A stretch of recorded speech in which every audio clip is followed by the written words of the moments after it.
Le Supermarine Spitfire a été le symbole du courage anglais et de leur victoire dans la bataille d'Angleterre. Rapide, manœuvrant et particulièrement élégant, il fut le fer de lance du Fighter Command dans sa lutte épique contre la Luftwaffe d'Hitler.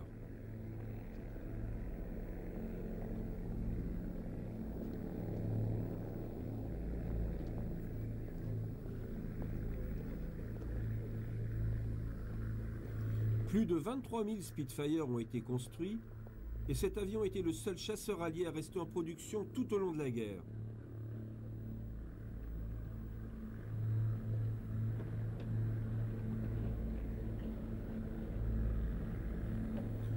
Aussi abouti que fut la conception de cet appareil extraordinaire, son développement était continu avec 24 variantes appelées marques, dont la plupart est effectivement entrée en production.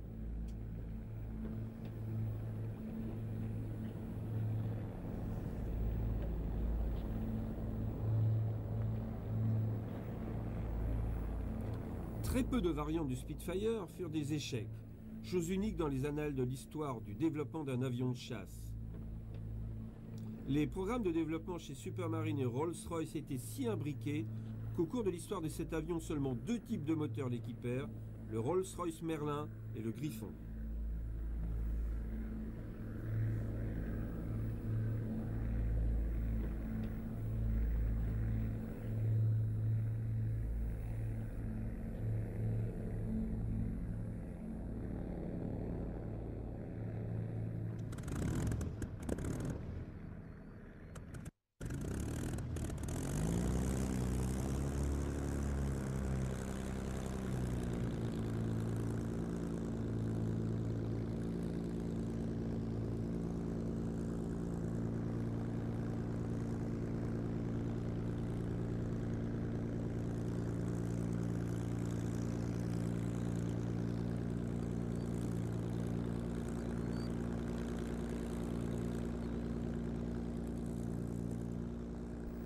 La diversité des tâches accomplies par le Spitfire durant la Seconde Guerre mondiale dépassa toutes les espérances. De l'intercepteur rapide à l'appareil de reconnaissance à haute comme à basse altitude ou à l'avion d'appui tactique, le Spitfire démontra encore et encore l'excellence de son concept initial. Et pourtant, lorsqu'on commença à travailler dessus, le Spitfire était un projet plein de risques.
Alors que le Hawker Hurricane était l'aboutissement logique des idées traditionnelles en termes de conception d'avion, le Spitfire, lui, fut une création révolutionnaire, le produit de l'intuition brillante d'un des plus grands ingénieurs aéronautiques de l'histoire.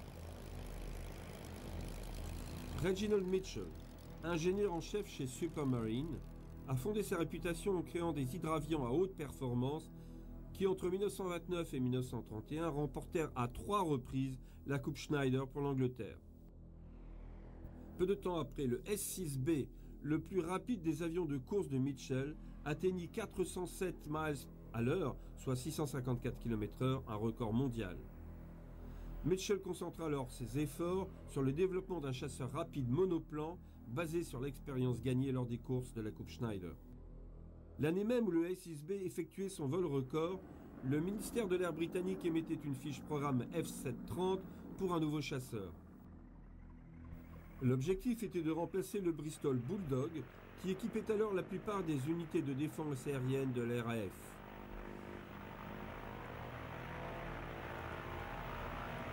La réponse de Mitchell fut le Supermarine Type 224.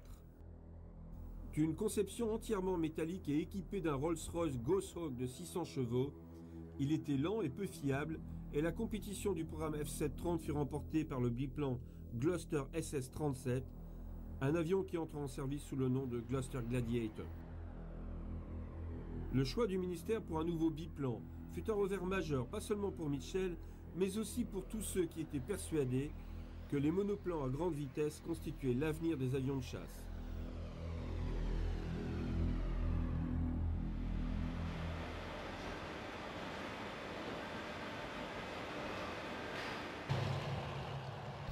Ce fut lors d'une visite en Allemagne en 1933, alors qu'il se remettait d'une importante opération au poumon, que Mitchell fut convaincu que les Anglais auraient besoin de toute urgence d'un chasseur moderne.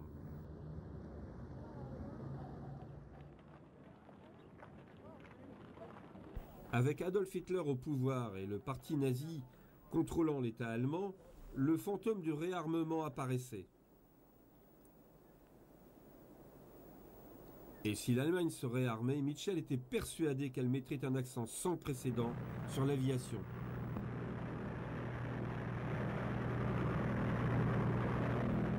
Peut-être plus que toute autre nation, l'Allemagne a toujours été obsédée par l'aviation. Le Graf Zeppelin a fait le tour du monde. Le massif DO-X à 12 moteurs a survolé le pôle Nord et le pôle Sud. Les aviateurs allemands ont été adulés comme les symboles de la renaissance d'une fierté nationale. Le nombre d'équipages allemands entraînés augmentait de manière constante et à un rythme époustouflant. 50 000 jeunes Allemands étaient membres d'un club de vol à voile et la Lufthansa, la compagnie aérienne nationale, était largement subventionnée. Ces liaisons intérieures étaient plus importantes que les lignes internationales des compagnies anglaises et françaises réunies.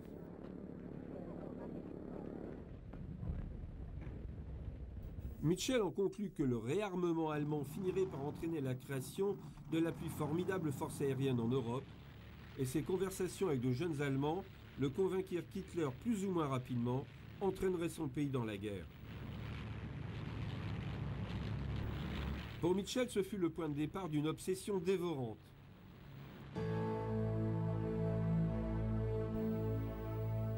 De retour chez lui et contre tout avis médical, il se mit au travail sur sa planche à dessin. Chaque parcelle d'énergie qui lui restait était alors dévolue à la création d'un nouvel avion de chasse.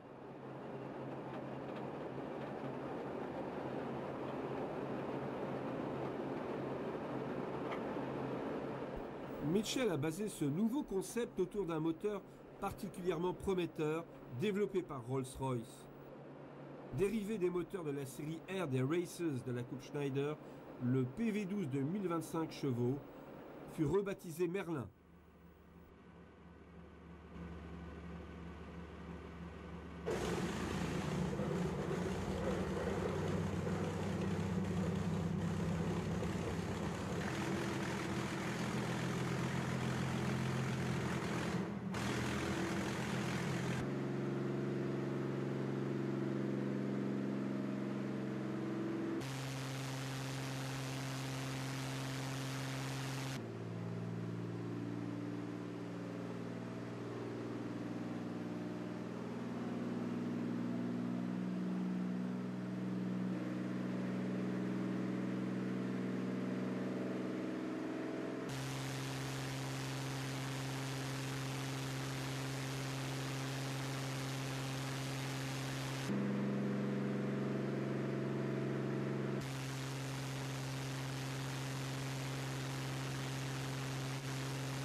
Le prototype du chasseur de Mitchell, le K5054, fut prêt bien avant que Rolls-Royce n'arrive à résoudre une série de problèmes du système de refroidissement du moteur.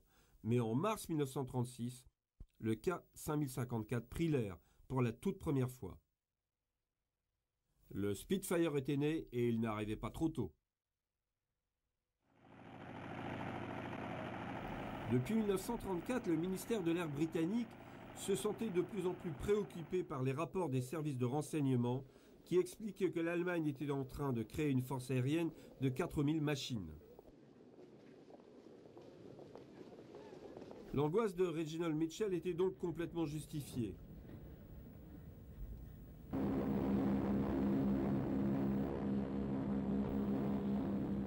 Pour répondre à cette menace grandissante, la RAF se lança dans une série de plans de réarmement.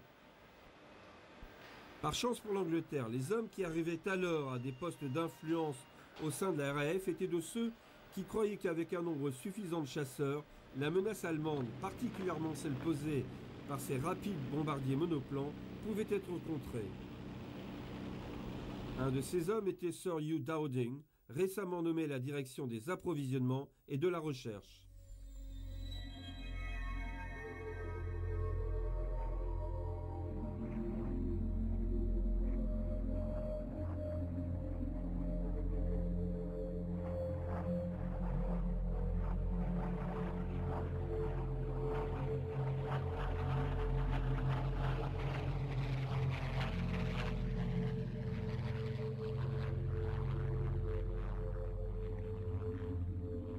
Durant le mandat Dowding, une nouvelle fiche programme F-37-34 fut écrite autour du Spitfire de Mitchell.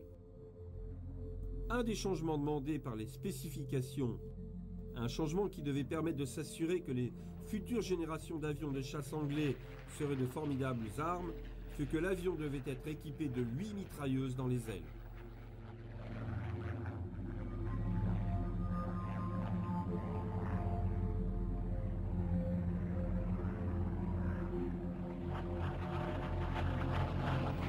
Dans un premier temps, la construction métallique des ailes du Spitfire engendra de grandes difficultés lors de la fabrication. Les techniques et les outils exigés étaient particulièrement complexes et engendrèrent plusieurs retards, mais le résultat en valait vraiment la peine. Ces formes courbes donnaient à ces ailes une surface maximum pour une envergure donnée, et la plus grande solidité possible à l'endroit où la racine des ailes et le fuselage se rejoignent. Cette combinaison par-dessus tout offrit au Spitfire cette impressionnante capacité à enchaîner les virages serrés sans risquer de tordre les ailes. En fait, le Spitfire s'avéra capable d'encaisser des facteurs de charge de 9 G en combat.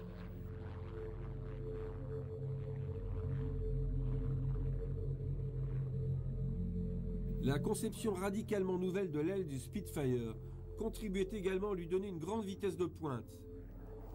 En dépit des vergers 4 mitrailleuses, l'aile restait extraordinairement fine et avait une traînée minimum. Grâce à ce rapport très faible entre la corde et l'épaisseur, le Spitfire était remarquablement stable dans les piquets à grande vitesse. Les premiers pilotes à voler sur le nouvel appareil furent étonnés, pas seulement par ses performances, plus de 500 km/h, mais aussi par la remarquable aisance avec laquelle il pouvait être pris en main, même pour des pilotes sans expérience préalable sur la machine. Ces caractéristiques de décrochage en particulier étaient saines, un facteur qui prouvera être de la plus grande importance un peu plus tard en combat aérien.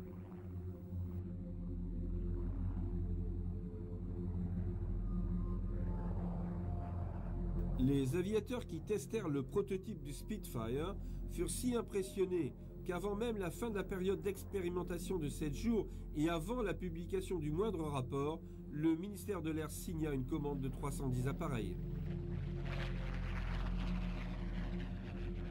Le 14 mai 1938, le premier Spitfire de série, le K9787, faisait son premier vol.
Malheureusement, Reginald Mitchell n'était plus là pour assister à la reconnaissance par l'Angleterre de son œuvre.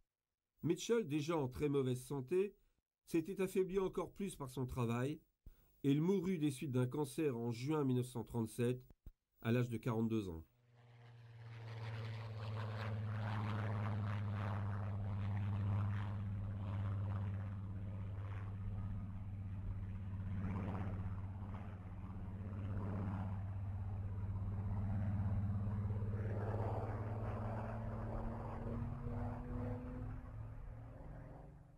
En août 1938, les premiers Spitfire de série furent livrés au 19e Squadron de la RAF, basé à Duxford, à des fins d'évaluation. Ils étaient équipés d'un Merlin II, doté d'une hélice bipale en bois à pas fixe. Capable d'atteindre 560 km/h à 19 000 pieds, il avait un taux de montée de 2420 pieds à la minute et pouvait atteindre 20 000 pieds en 9 minutes et demie. Aussi impressionnantes que furent ces performances, elles étaient bien en deçà des capacités du moteur Merlin. Après la construction du 78e Spitfire, l'hélice tripale en métal à 2 positions de Havilland Hamilton fut installée en standard. Ces réglages étaient optimisés pour le décollage et le vol de croisière. La distance de décollage en fut fortement réduite, mais ce ne fut pas avant l'été 1940 et l'introduction des hélices à vitesse constante que le Merlin put donner tout ce qu'il avait dans le ventre.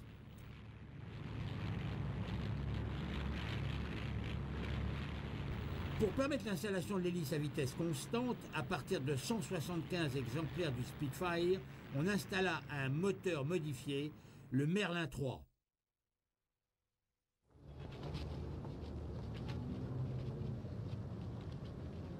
Durant 1938, même avec les événements tragiques qui obligèrent les Britanniques à s'inquiéter de leur réarmement après la crise de Munich, le nombre de Spitfire produits demeurait dramatiquement faible. Seulement 3 squadrons avaient été équipés du nouveau chasseur cette année-là. Même avec un grand nombre de Hurricane, plus lents mais plus faciles à construire, l'Angleterre ne possédait qu'une partie de la force de chasse minimum nécessaire pour défendre efficacement son territoire. À ce moment-là, le volume de cette force minimum était calculé sur l'hypothèse que le Fighter Command serait amené à garder de nombreuses patrouilles en l'air en permanence pendant un conflit. Bien que concevable, cette doctrine pourrait ne pas s'avérer nécessaire car le radar et ses capacités promettaient de tout changer.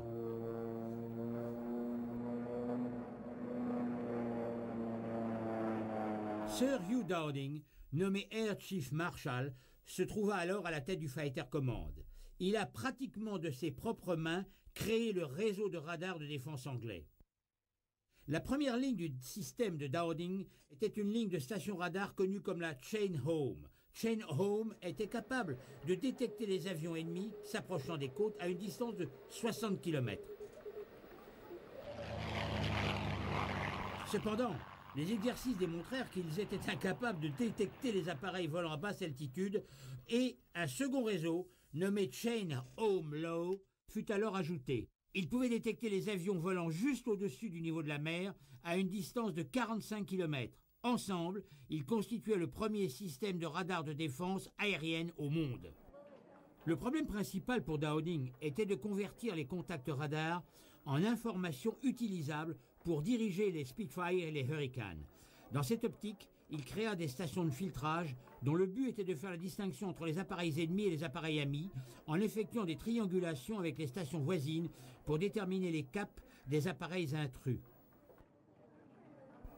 Les observateurs radars et les marqueurs, normalement membres de la force féminine auxiliaire de la RAF, devinrent rapidement capables d'estimer les distances des cibles, leur direction et altitude et même leur nombre.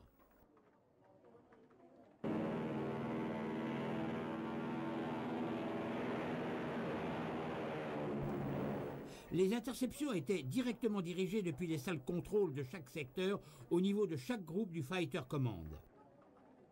Parce que la chaîne de radars de défense ne pouvait pas suivre les avions ennemis une fois qu'ils avaient franchi la côte anglaise et pénétré à l'intérieur des terres, des dizaines de milliers d'observateurs furent entraînés à repérer et identifier les avions ennemis vus dans leur secteur. Ces informations étaient transmises au quartier général du corps des observateurs du secteur de filtrage concerné.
L'objectif de Dowding, en définissant un système de détection et de repérage aussi complexe, était de s'assurer que chaque Spitfire, chaque Hurricane qui décollait, avait le maximum de chances possibles d'intercepter l'ennemi.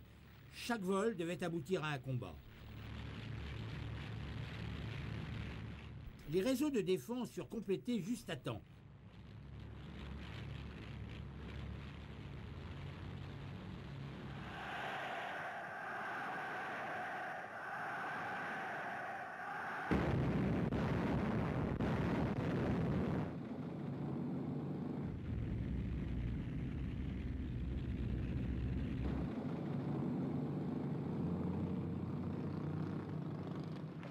Le 1er septembre 1939, les armées d'Hitler pénétraient en Pologne.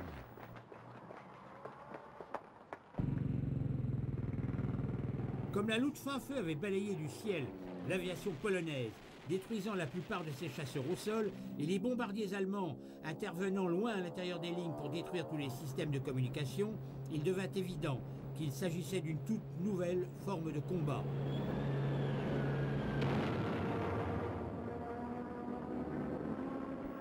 La tactique du Blitzkrieg, dans laquelle les forces blindées agissaient de concert avec une force aérienne très puissante, fut une révélation effrayante.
À plus de 1000 km du champ de bataille, l'Angleterre ne pouvait rien faire pour aider ses alliés polonais.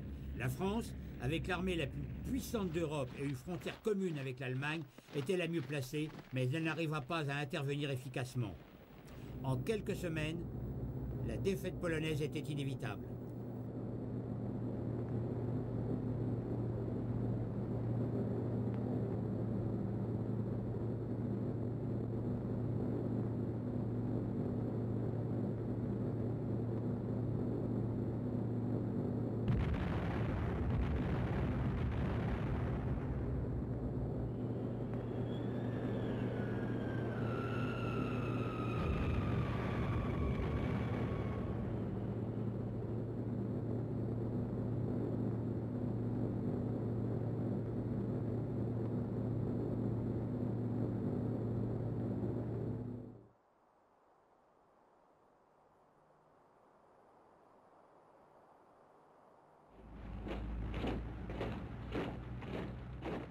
Le 18 novembre 1939, 6 semaines après la chute de la Pologne, Spitfire effectuait sa première mission au-dessus du territoire allemand. Étrangement, il effectuait là une mission pour laquelle il n'avait pas été conçu, mais pour laquelle il s'avéra particulièrement adapté, la reconnaissance à grande vitesse et haute altitude.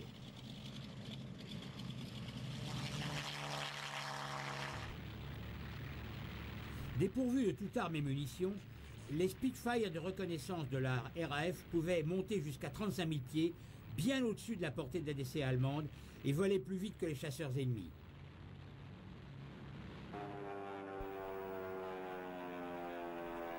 Ils révolutionnèrent la collecte de renseignements photographiques anglais.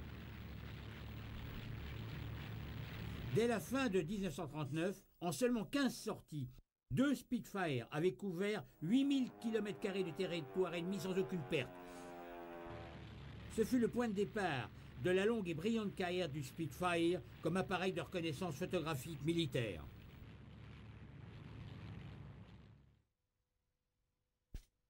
Le 10 mai 1940, l'orage de la guerre éclair frappa la France et les Pays-Bas.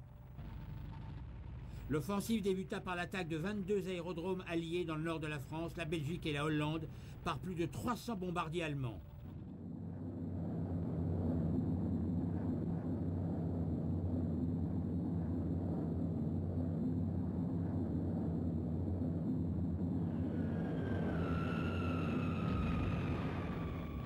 Les forces aériennes et hollandaises furent anéanties au sol et l'aviation française durement touchée. Le lendemain, ce fut au tour des terrains de la RAF en France.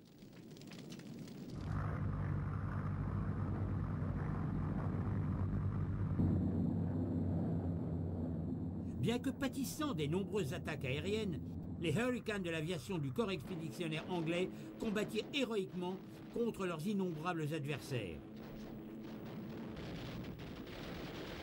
L'impact des Hurricanes pour ralentir cette offensive fut sans comparaison avec leur nombre, mais avec 1000 avions alliés détruits en 2 jours et l'aviation française qui se redéployait vers la sécurité de l'intérieur de son territoire, la défaite n'était qu'une question de temps.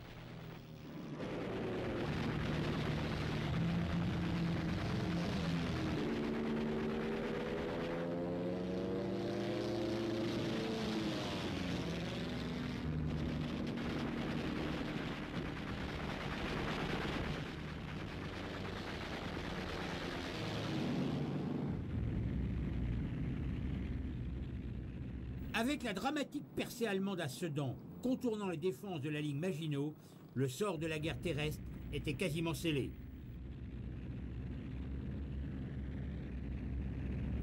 Le gouvernement français réclamait un large renfort de chasseurs anglais, mais Sir Hugh Dowding, conscient que toute perte supplémentaire rendrait la défense de l'Angleterre plus difficile ultérieurement, resta intransigeant. Les événements de l'été suivant lui donnèrent raison. Vers le 20 mai, la France était quasiment coupée en deux par une puissante offensive des blindés allemands.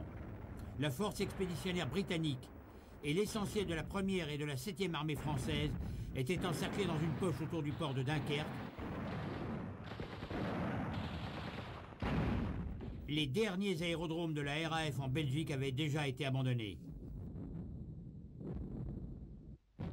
Alors que les blindés nazis refermaient leur étau sur Dunkerque, il semblait que le sort de ces 300 000 soldats alliés était réglé.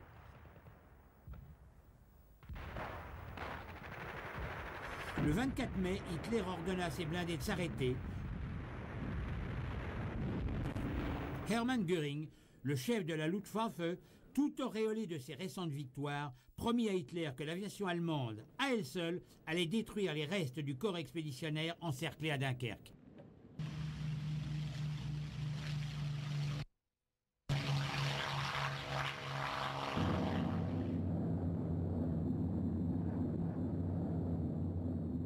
Pour la destruction de l'enclave alliée, la Luftwaffe rassembla 300 bombardiers et 300 chasseurs, pour la plupart de formidables Messerschmitt 109E.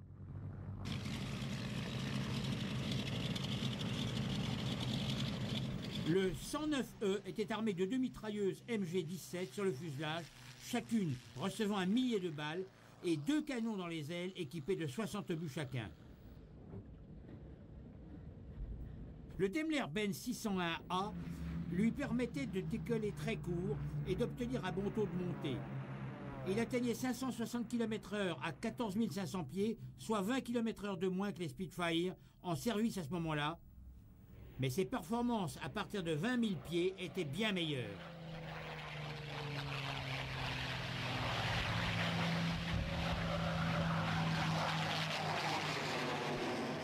Depuis l'ouverture des hostilités, le M109 dominait les cieux européens.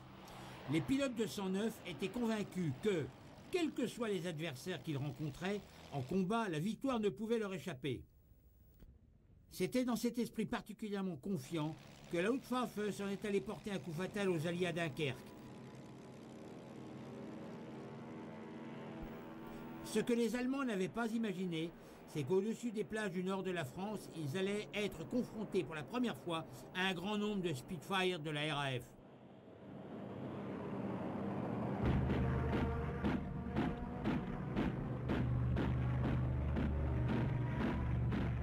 Tout au long de l'opération Dynamo, l'évacuation de la force expéditionnaire britannique de la poche de Dunkerque, 16 squadrons de Spitfire et de Hurricane sont intervenus simultanément pour briser l'élan des attaques allemandes contre le port et la flotte d'évacuation.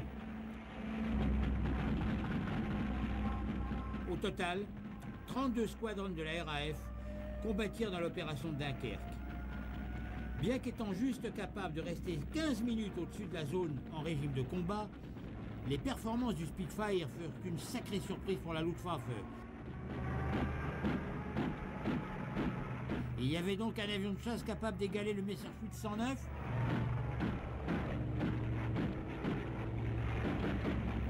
Il apparut rapidement que les capacités du Spitfire à virer plus court que le 109 lui donnaient un avantage vital en combat rapproché. De plus, les canons du Messerschmitt se sont avérés bien moins dévastateurs que la Luftwaffe l'avait espéré. La vitesse initiale de ces obus n'était pas si rapide et la cadence de tir assez lente signifiait que peu de munitions d'une rafale avaient une chance de toucher un Spitfire en passe rapide. Du côté britannique, les pilotes de Spitfire avaient découvert que si leurs armes étaient coordonnées pour converger à 200 mètres, plus proche que la distance officielle de 650 mètres, leur pouvoir de destruction était largement suffisant pour descendre à 109 en une seule rafale. Le Spitfire était également largement supérieur à son rival allemand sur un point crucial. La forme de la verrière du Spitfire, une sorte de bulle, donnait à son pilote une meilleure visibilité périphérique, un point qui peut faire la différence entre la vie et la mort pour un pilote de chasse. Au cours des combats aériens au-dessus des plages de Dunkerque, les chasseurs de la RAF détruisirent 132 avions allemands, une perte importante pour la Luftwaffe de Göring.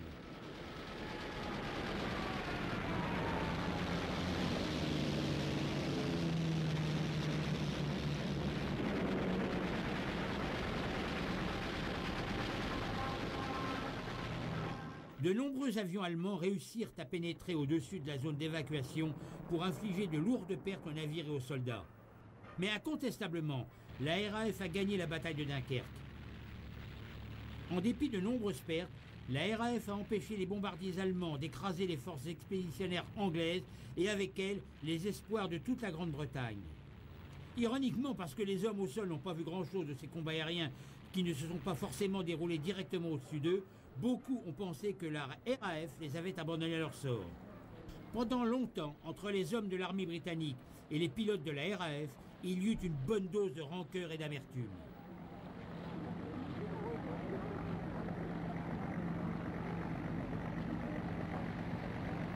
L'évacuation réussie de 338 000 soldats anglais et alliés fut un moment décisif de cette guerre. L'effet sur le moral des civils britanniques fut incalculable. Mais pour les pilotes de chasse de la RAF, cela signifiait encore plus. Le combat, le seul juge, avait démontré que le Spitfire était un avion de chasse superbe. Et alors qu'une invasion de l'Angleterre semblait inévitable dans un avenir proche, le sort des armes reposait uniquement sur les hommes et les machines du Fighter Command.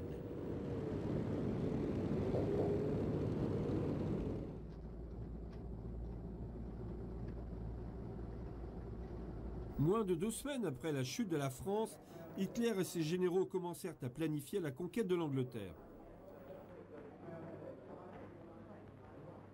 Le succès dépendrait par-dessus tout des capacités de la Luftwaffe à prendre le contrôle du ciel au-dessus de la Manche et du sud de l'Angleterre.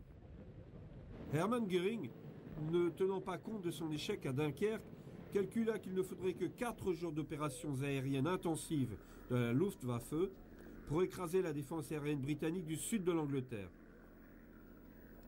4 semaines plus tard, la RAF serait totalement vaincue. En préparation de cette campagne, 2800 avions de combat furent rassemblés en France, au Danemark et en Norvège. Le jour de l'Aigle, Eagle Day, prévu pour le début août, serait le point de départ de la grande offensive. À ce moment, la puissance de la RAF devrait être à son plus bas. Le piège pour entraîner les chasseurs anglais dans de coûteux duels contre la Luftwaffe devait être une série de raids de bombardement contre les ports du sud de l'Angleterre et les convois maritimes. Si la RAF envoyait ses chasseurs se confronter aux agresseurs allemands, elle perdrait de précieux avions face à l'escorte de Messerschmitt 109. Si au contraire la RAF refusait le combat, l'Angleterre perdrait d'inestimables navires et leurs cargaisons.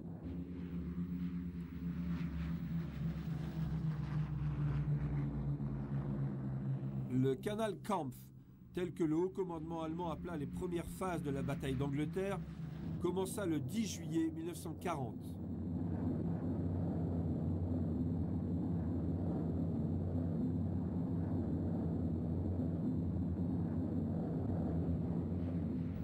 Le premier engagement majeur fut une attaque menée par 20 bombardiers allemands et 50 chasseurs contre un convoi codé Braid qui franchissait le détroit de Douvres. Prévenus par les radars, 30 chasseurs anglais, dont les Spitfire du 74e Squadron, interceptèrent les intrus. Peu de temps après, 6 Spitfire du 64e Squadron se joignirent à la mêlée. Pendant le combat qui s'ensuivit, 3 bombardiers allemands furent descendus, ainsi que 3 chasseurs Bf-109. Les pertes britanniques, elles, furent 1 Hurricane détruit et 2 endommagés, et 1 Spitfire avec un atterrissage de fortune. Un pilote de la RAF fut tué et seulement un navire du convoi coulé.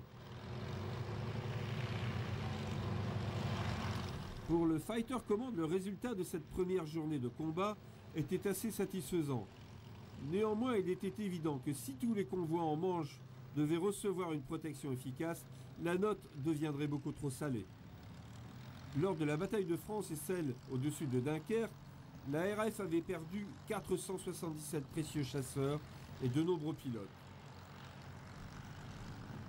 L'Angleterre ne possédait plus alors que 19 squadrons de Spitfire et 23 de Hurricanes.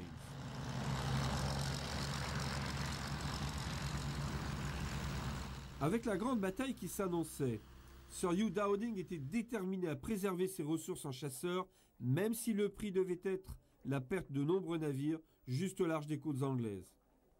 À la grande consternation des pilotes anglais impatients de combattre, les futures attaques allemandes ne seraient contrées que par une poignée de chasseurs. Priorité serait donnée à la destruction des bombardiers allemands en évitant autant que possible d'engager le combat avec leur escorte.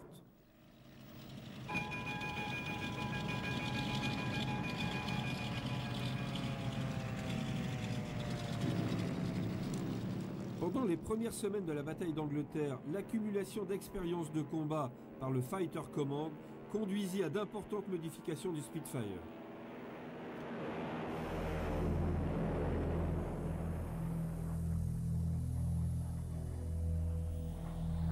Un nombre croissant de ceux-ci reçurent une hélice à vitesse constante, augmentant leur performance en montée et réduisant l'usure des moteurs.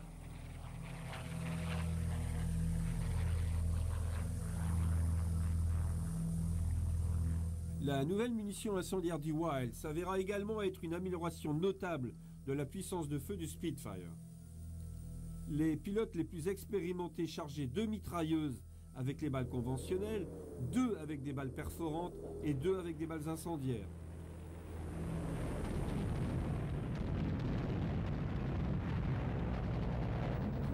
Beaucoup de pilotes vétérans ont conclu que les balles incendiaires faisaient souvent la différence entre endommager un avion ennemi et le descendre.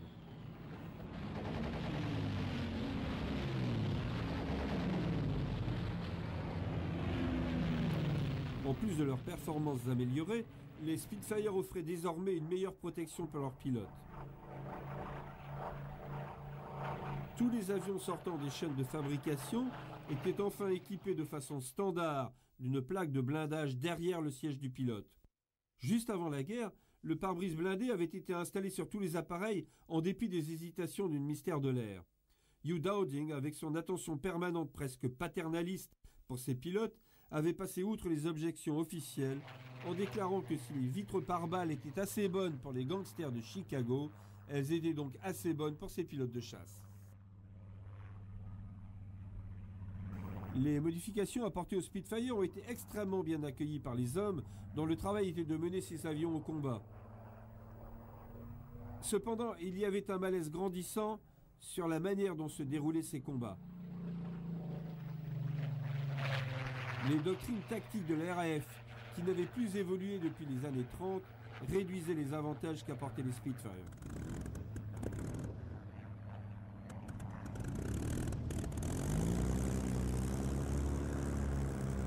La formation tactique de base de la RAF était une formation serrée en V de 3 appareils, VIC. Les risques de collision étaient tels que les pilotes ne pouvaient pas vraiment se concentrer sur l'observation du ciel autour d'eux et le bénéfice de l'excellent champ de vision du Spitfire était perdu.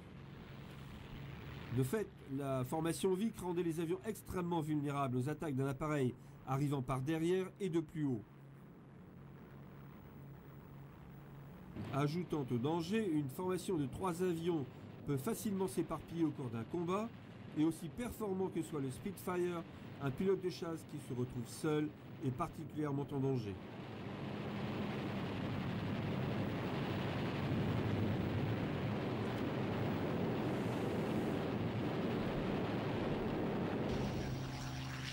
Les tactiques de la Luftwaffe, elles, étaient incomparablement mieux adaptées à la réalité du combat aérien. La formation de base était le Finger 4, appelé Schwarm en allemand, où les avions sont bien espacés, leur donnant tout le champ nécessaire pour manœuvrer et garder un œil dehors. En combat, cette formation peut se séparer en 2 paires, chacune comprenant un leader protégé par son ailier. Le Schwarm a prouvé qu'il était la formation tactique la plus efficace jamais utilisée par des pilotes de chasse.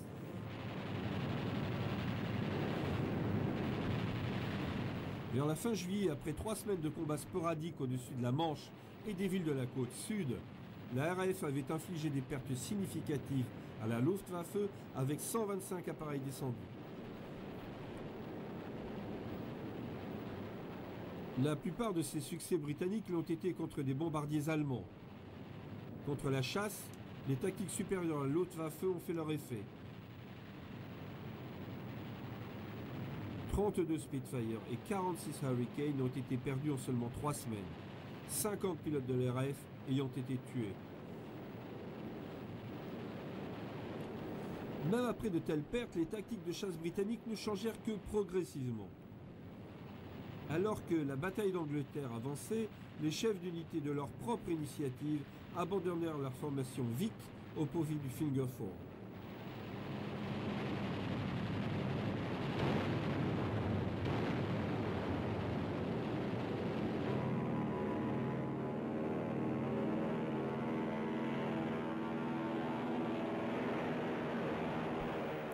En dépit de ces déficiences des tactiques du Fighter Command dans les premières semaines de la bataille, l'habileté et le courage de ceux qui combattaient sans relâche avec leur Spitfire permirent d'engranger de grands succès. Certains atteignant même le statut de légende de leur vivant. Le Flight Lieutenant Alan Deere n'a pas seulement survécu aux tirs allemands, mais également à une collision en vol avec un 109 et quelques atterrissages en catastrophe. Mais il a également descendu 17 avions allemands pendant la bataille. Remportant une DFC avec Barr, Deere finit la guerre comme commandant d'escadre avec une DSO et un total de 22 victoires. Sailor Malan, un Sud-Africain, était déjà célèbre pour avoir descendu 6 avions allemands en 7 jours pendant la bataille de France. À la fin de la bataille d'Angleterre, il en avait abattu 9 de plus à bord de Spitfire, obtenant une barre à sa DFC. En 1941, Malan avait 32 victoires et reçu une DSO avec barre.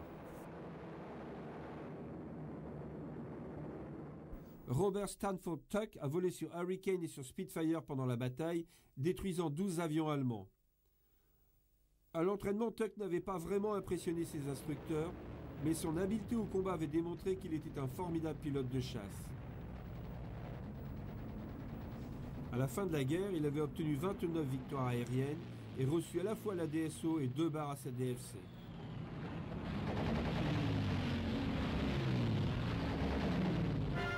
Faisant le plein dès qu'ils ont pu atterrir, les pilotes de la RAF jouent un rôle précieux dans la défense contre les attaques allemandes.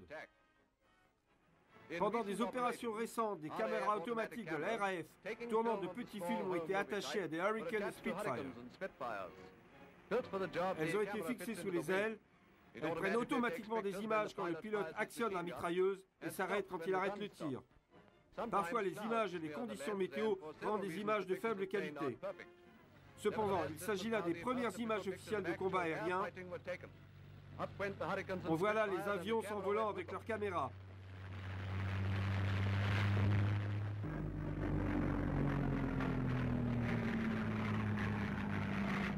Les Allemands sont maintenant repérés, sans se rendre compte que les Spitfire traversent les cieux à leur poursuite. Et maintenant, les images prises par les caméras automatiques de l'RAF. En dépit de mauvaises qualités photographiques, dues notamment aux vibrations et l'agrandissement des petits à grands formats, on peut voir ici le pilote allemand avec le Spitfire derrière lui. Nous allons reprendre cette scène et l'arrêter au moment crucial.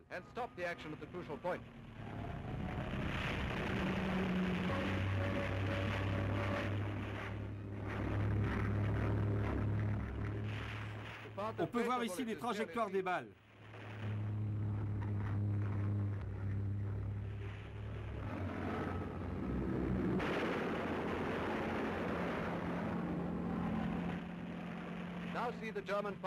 Maintenant, les pilotes allemands sautent en parachute.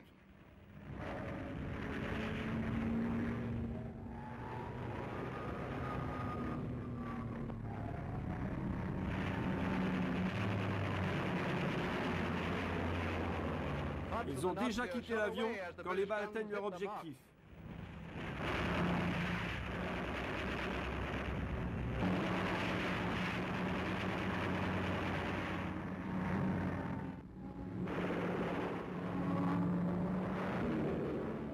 Regardez bien l'avion ennemi détruit en plusieurs morceaux.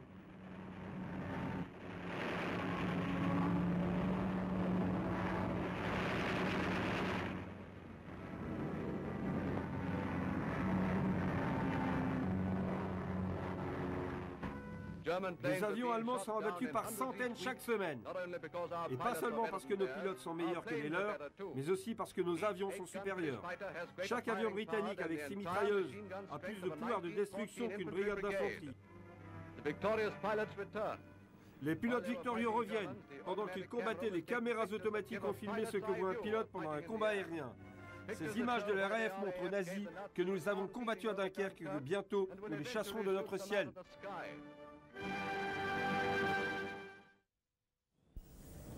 Aux alentours du mois d'août, les attaques de la Luftwaffe se firent moins fréquentes. Cette accalmie était due à des périodes de mauvais temps, mais surtout parce que la Luftwaffe rassemblait ses forces pour la plus grande offensive.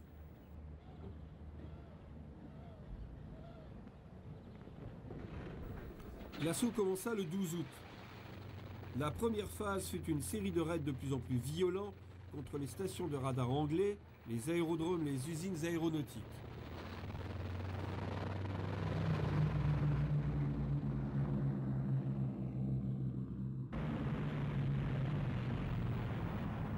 Pour le Fighter Command, les jours qui suivirent furent sans doute les plus périlleux de toute son histoire.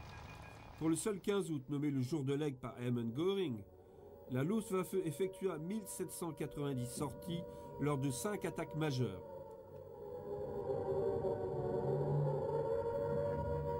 « 75 avions allemands furent descendus au prix de 30 Spitfire et Hurricane et 17 pilotes.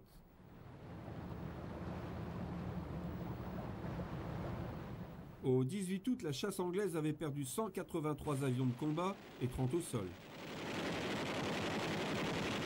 Les pertes de Spitfire et de Hurricane étaient plus élevées que le rythme de livraison de ces mêmes appareils.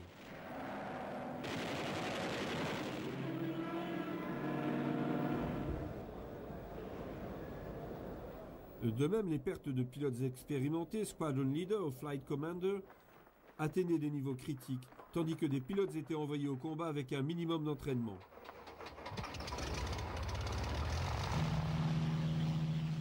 Si les pertes devaient continuer à ce rythme, le Fighter Command serait anéanti dans les 3 semaines à venir.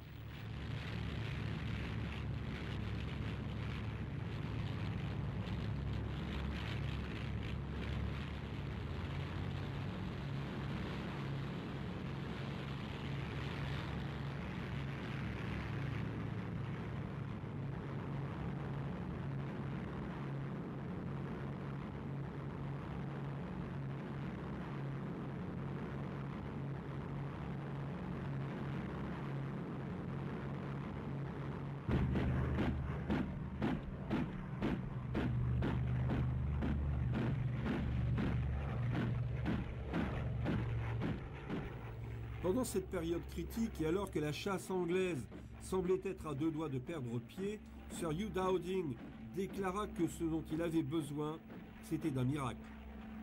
Et le 7 septembre, ce miracle survint. 1 millier d'avions allemands, dont 300 bombardiers, se rassemblèrent pour le premier raid majeur de la Luftwaffe contre Londres. Adolf Hitler, enragé par les attaques de l'RAF contre Berlin, ordonna à Göring de concentrer ses efforts sur la destruction de la capitale anglaise en représailles.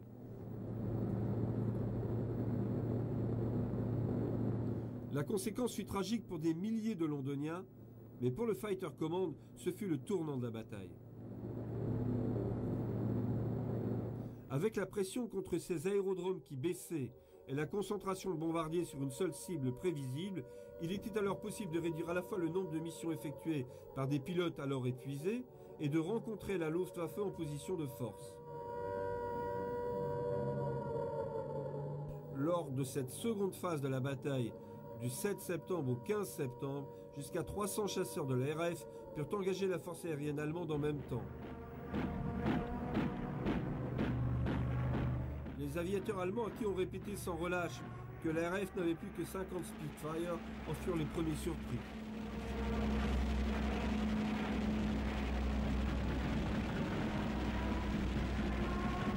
Hermann Göring, dont la colère grandissait proportionnellement au père de ses bombardiers, ordonna alors au Bf-109 d'escorter les bombardiers de près à tout moment. Les mains désormais liées par ces ordres, les 109 perdaient l'initiative du combat. Les Spitfire, déjà supérieurs en virage serré en combat rapproché, prenaient là un avantage décisif.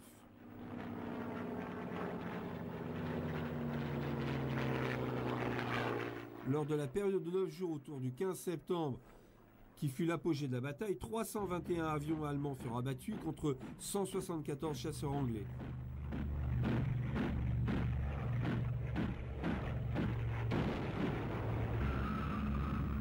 Et maintenant, la production de Spitfire de Hurricane arrivait à suppléer totalement les pertes. Les implications de ce tournant dans le sort de la bataille en faveur de la RAF n'échappèrent pas à Adolf Hitler.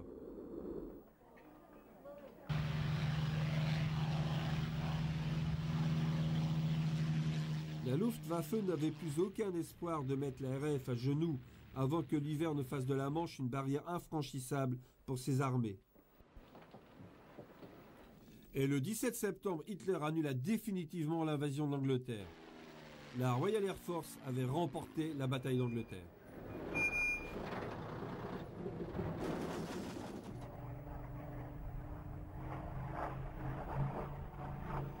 Le 20 octobre 1940, lorsque la Luftwaffe abandonna ses raids de jour contre les villes anglaises, la RAF possédait plus de Spitfire qu'elle n'en avait au début de la bataille d'Angleterre. Les avions avaient largement répondu aux espoirs de leur créateur Reginald Mitchell et à ceux du Fighter Command. Sans aucun doute, à l'été 1940, le Spitfire vivait son heure de gloire, mais la création de Reginald Mitchell allait se distinguer encore, bataille après bataille, et jusqu'à la fin de la guerre.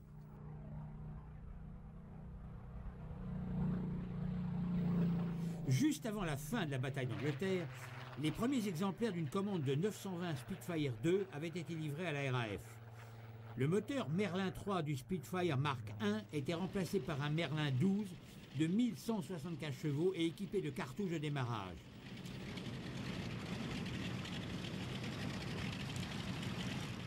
Le Spitfire II disposait de plus de blindage et, bien que la plupart furent des Spitfire IIA armés de mitrailleuses, 170 Spitfire IIB étaient armés de canons.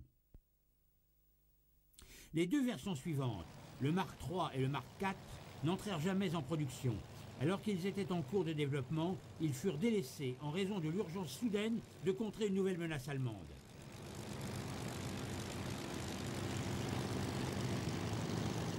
En janvier 1941, le Messerschmitt 109 F entrait en service. À une altitude supérieure à 20 000 pieds, le nouveau 109 était largement supérieur au Spitfire II. La réponse de Supermarine fut d'installer un moteur Merlin 45 sur une cellule de Spitfire 1 renforcée. Le résultat fut le Spitfire 5, qui fut la version la plus produite. Le Spitfire 5 entra en service en février 1941. Sa vitesse de pointe était de 600 km/h et son plafond opérationnel de 36 500 pieds. Pour améliorer son taux de roulier et sa vitesse à basse altitude, les bouts de ses ailes avaient été raccourcis. À partir de ce moment, les sous-versions de Spitfire furent classées par leur type d'aile. Une aile de type A était équipée de 4 mitrailleuses Browning de calibre 0,303.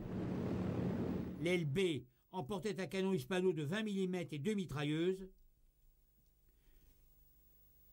L'aile de type C était la plus polyvalente de toutes. Elle pouvait emporter 2 canons ou un canon et 2 mitrailleuses, dont un dans un carénage, ou bien les 4 mitrailleuses d'origine.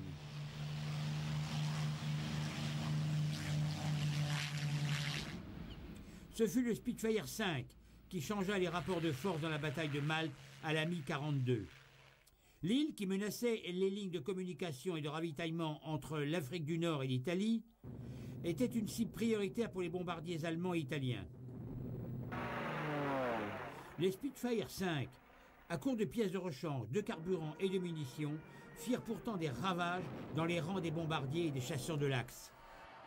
Le succès dans la défense de l'île de Malte signifiait que la RAF avait désormais une base pour des opérations offensives contre les aérodromes des forces de l'Axe, et ce fut donc depuis Malte qu'à l'été 1942, des Spitfire commencèrent à voler comme chasseurs-bombardiers.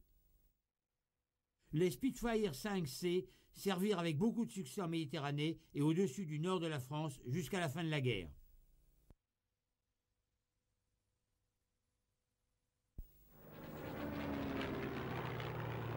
Pendant l'année 1942, les aviateurs alliés rencontrèrent de plus en plus fréquemment le Focke-Wulf 190.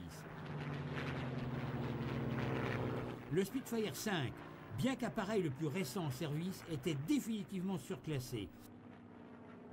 Un Spitfire Mark VI fut produit en petite quantité, mais seule une version radicalement améliorée du Spitfire pouvait espérer contrer la menace du Focke-Wulf 190. La réplique de Supermarine arriva avec les Spitfire 7, 8 et 9. Le plus construit fut le 9. Cette version est constituée du mariage d'une cellule de Spitfire 5C avec un moteur Merlin 60. Le Merlin 60 disposait d'un compresseur à double étage avec système de refroidissement lui donnant une vitesse de pointe de 650 km/h et un plafond opérationnel de 44 000 pieds.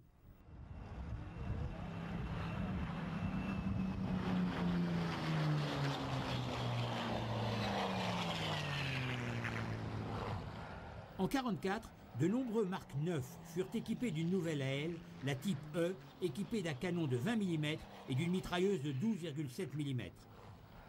Aucun avion allemand ou japonais n'était suffisamment blindé pour supporter cette puissance de feu, et ceci, combiné avec les excellentes performances du Mark IX, fit de cet avion un chasseur particulièrement puissant.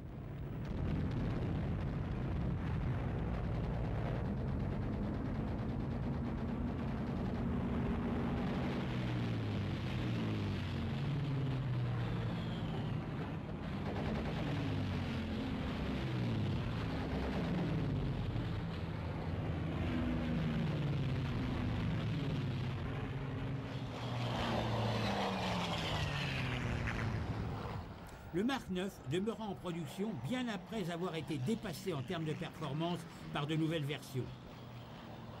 À la fin de la guerre, 5739 Spitfire 9 avaient été fabriqués. Peut-être la plus surprenante version du Mark IX fut une conversion en hydravion qui réussit ses essais en 1943. Le Spitfire Mark IX hydravion est un étonnant rappel des origines du Spitfire et de la coupe Schneider, mais il n'entra jamais en production. Après le Mark IX, le développement du Spitfire le plus important fut le Mark XIV, équipé d'un moteur Rolls-Royce Griffon. Le Griffon avait été monté de façon expérimentale sur le Mark IV à la fin de 1941.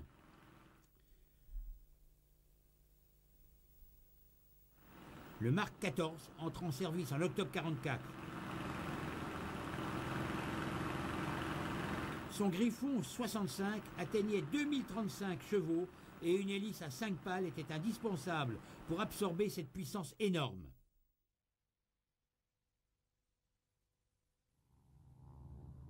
La vitesse de pointe du Mark XIV était de 700 km/h et son plafond de 43 000 pieds.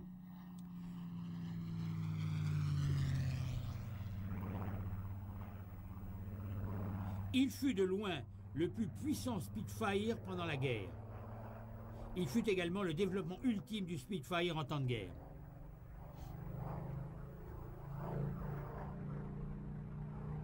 Le Spitfire Mark XVIII, une version améliorée et renforcée du Mark XIV, est entré en service juste après la fin de la Seconde Guerre mondiale. Il fut l'ultime développement comme chasseur de la cellule originale du Spitfire. Les versions ultérieures, les Spitfire 21 à 24, étaient des avions entièrement nouveaux, avec très peu de parties communes avec les Spitfire d'origine. Même l'aile dessinée par Reginald Mitchell avait été radicalement modifiée. En Malaisie, en mars 1954, les Mark 18E effectuèrent les ultimes sorties offensives menées par des Spitfire de la RAF. Ce fut la fin d'une carrière qui dura 16 ans. Un chiffre extraordinaire, mais qui est la preuve qu'il fut l'un des avions les mieux pensés, les mieux conçus de toute l'histoire de l'aviation militaire.